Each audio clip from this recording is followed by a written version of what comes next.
সভ্যতার সাথে সাথে মানুষের রুচির পরিবর্তন ঘটছে। নগরায়নের জন্য গ্রাম বাংলার মেঠোপথ এখন পাকা রাস্তা হয়েছে। বের হয়েছি প্রাতঃভ্রমণে, এরই সাথে কিছু গ্রাম বাংলার সৌন্দর্য দেখার চেষ্টা করব। আসুন আমরা গ্রাম বাংলার কিছু নৈসর্গিক দৃশ্য এবং তার সৌন্দর্য দেখি। দেখুন সকালের কুয়াশা ঘেরা চাদরে মোড়ানো এই বাংলার কি অপরূপ দৃশ্য। এই বাংলায় ভূমিষ্ঠ হয়েছি, কাটিয়েছি শৈশব, কৈশোর, যৌবন। অনেকেই হয়তো আমরা জীবন এবং জীবিকার জন্য শহরগামী হই, আবার হয়তো প্রবীণ বয়সে গ্রামের স্নিগ্ধতা আপনাকে টানবে। আপনারা দেখছেন ডেইলি লাইফ। ডেইলি লাইফের পক্ষ থেকে আপনাদের সবাইকে স্বাগতম জানাচ্ছি। প্রবাসে থাকলেও মাতৃভূমির প্রতি একটা টান রয়েই যায়। আর এই সকালের প্রাতঃভ্রমণটা আমার কাছে স্মরণীয় হয়ে থাকবে। এরই মধ্যে আমরা দেখতে পাই অনেক দৃশ্য। একটা মাছরাঙা পাখি তার শিকারের উদ্দেশ্যে তীক্ষ্ণ দৃষ্টি দিয়ে তার শিকার খুঁজছে। এই সমস্ত দৃশ্য দেখতে অনেকেরই ভালো লাগে, আমারও তাই ভালো লাগে। সকালের আরো অনেক নৈসর্গিক দৃশ্য আমি দেখতে পেলাম, তো আপনাদেরও দেখাচ্ছি, ভালো লাগবে।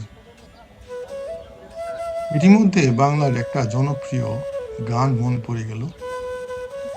এই গানের কয়েকটা লাইন আপনাদের গেয়ে শোনানোর চেষ্টা করছি।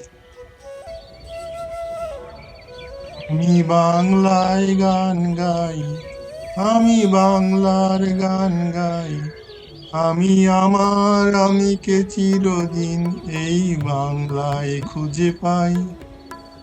আমি বাংলায় গান গাই, আমি বাংলার গান গাই, আমি আমার আমিকে চিরদিন এই বাংলায় খুঁজে পাই। আমি বাংলায় দেখি স্বপ্ন, বাংলায় বাঁধি সুর, আমি এই বাংলার মায়া ভরা পথে হেঁটেছি এতটা দূর। সুপ্রিয় দর্শক, আমি যখন এই ভিডিওটির ভয়েস দিচ্ছিলাম তখন বাইরে বৃষ্টি হচ্ছিল। জানলা দিয়ে বৃষ্টির রিমঝিম শব্দ এবং বৃষ্টির দৃশ্য দেখতে খুবই ভালো লাগছিল। এবং এটা হচ্ছে ফেব্রুয়ারি মাস, 21 ফেব্রুয়ারি আমরা জানি যে আমাদের ভাষা আন্দোলনের দিন। এই দিনে অনেক শহীদ হয়েছেন। অন্ততপক্ষে শহীদদের প্রতি এবং বাংলার প্রতি শ্রদ্ধা জানিয়ে আমরা যেন বাংলাকে অনুসরণ করি এবং অনুশীলন করি। যাই হোক, ভিডিওটি আর বড় করব না। দেখা হবে অন্য কোনো কন্টেন্টের উপরে, অন্য কোনো ভিডিওর উপরে। Until then, good bye. ও, আরেকটা কথা বলতে ভুলে গেছি, ব্যাকগ্রাউন্ডে যে মিউজিক বাজতেছে সেটা রাকেশ চৌরাশিয়ার এবং ওস্তাদ জাকির হোসেন খানের বিখ্যাত মিউজিক। এই মিউজিকটি ব্যাকগ্রাউন্ড মিউজিক হিসাবে দেওয়া হয়েছে। তাহলে এখানেই বিদায়। সুস্থ থাকবেন, ভালো থাকবেন।